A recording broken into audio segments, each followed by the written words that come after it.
સદગુરુ ભગવાન કી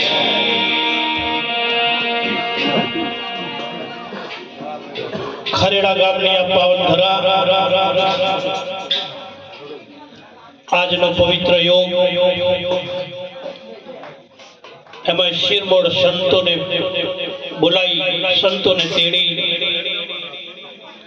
અને જે આ મહિમાને દીપાવ્યો છે તે બદલ રામદેવ પીર યુવક મંડળને મારા કોટી કોટી વંદન. જય ગુરુ મહારાજ.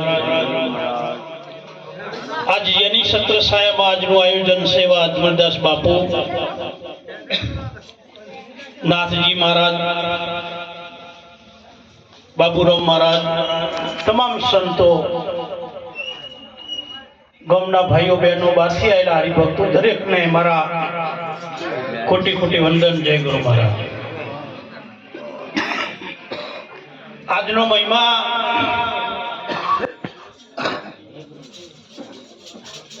બીજ અને શનિવાર છે. શનિવાર છે ને?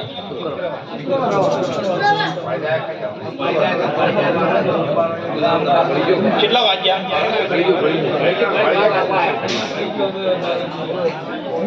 અડું થઈ રહ્યું શંભુભાઈ. 15 મિનિટની વાર. બીજ ને શનિવારનો મહિમા ગવાણો.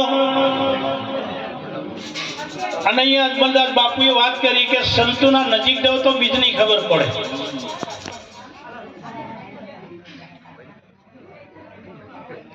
એક વાર બીજની જેને માહિતી થઈ જાય એને પછી બારે બીજું ના ગણ્યું. રામદેવ પીર બાપાએ તેમ કીધું બીજ બારો કીધા, બીજમાં નહીં. જે ભજન અહીંયા બોલાણા ના આપણે કીધું કે શંભુભાઈએ કીધું કે બાવળને ના ઘાલો બાકી.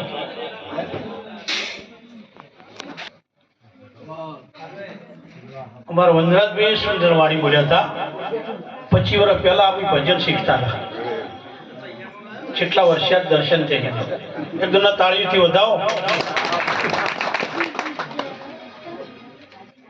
એલો મારો અભળો ઈશ્વર બી બોલ્યા.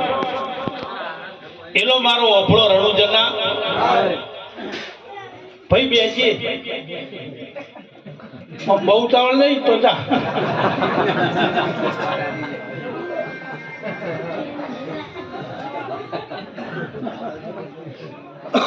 એલો એટલે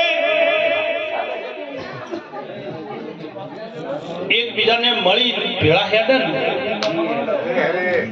કે છે ને કે हिले જેને સંગ કહેવાય. જેમ કોઈ પણ લગ્ન કરવા કોઈને કંકુત્રી મેળવી પડે. રાજકારણની મીટિંગ કરવી હોય તો એક આમંત્રણ ફોન કરવા પડે. કોઈ પણ પ્રસંગમાં કરવું પડે. પણ આ જે હિલો રહ્યો ને એ કોઈને કહેવાથી જે રમોદા કે અંબાજી ભેળા થાય ને આ મેળો નું પડ્યું ચમ પડ્યું. મેળે મેળે મળે અને મેળે મેળે અને હિલો કીધો અને કોઈ આમંત્રણ નહીં. આવી રીતે જે રણુદાના દરબારમાં જ્યાં છે ને એને બીજ પકડવાની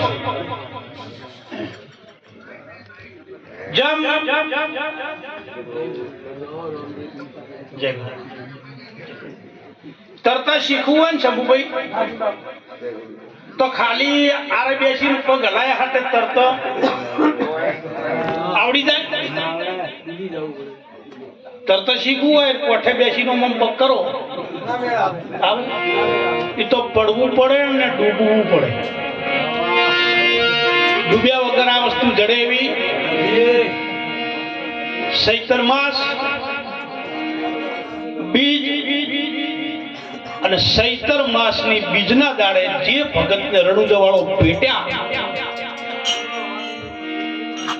એ ભગતને યાદ કરી. અને આ ભજન વિસનગરથી ગુલાબનાથ બાપુ ગાતા. ચૈત્ર મહિનાની બીજના દર્શન આલેલા. જાળવા ગોમ બે જાળવા, એક મોટું જાળવા, એક નાનું જાળવા, અને વચ્ચે નદી. અને હા, એ જાળવામાં રામદેવ પીરના ભગત રે પીઠો ભગત. કેટલો વિશ્વાસ, કેવી ભક્તિ. મળ્યા છે એમ કોઈ એમ જમતમ નહીં મળ્યા. સવારમાં ઉઠી નાઈ રણુજાવાળાનો દીવો કરી દર્શન કરી અને બે પતિ પત્ની કોમે જાય. તાણ આખો દિવસ મજૂરી કરે ને એ સમય કેવો, આખો દિવસ બે મથે તાણ એક ટાઈમ જમવાનું મળે, આટલું જ મળતું. બે ટાઈમ મજૂરી કરે તાણ એક ટાઈમ જમવાનું. આવા સમયમાં ભજન કર્યું. હે જાળવા ગોમના, તમે ભાઈ શેક કર્યું.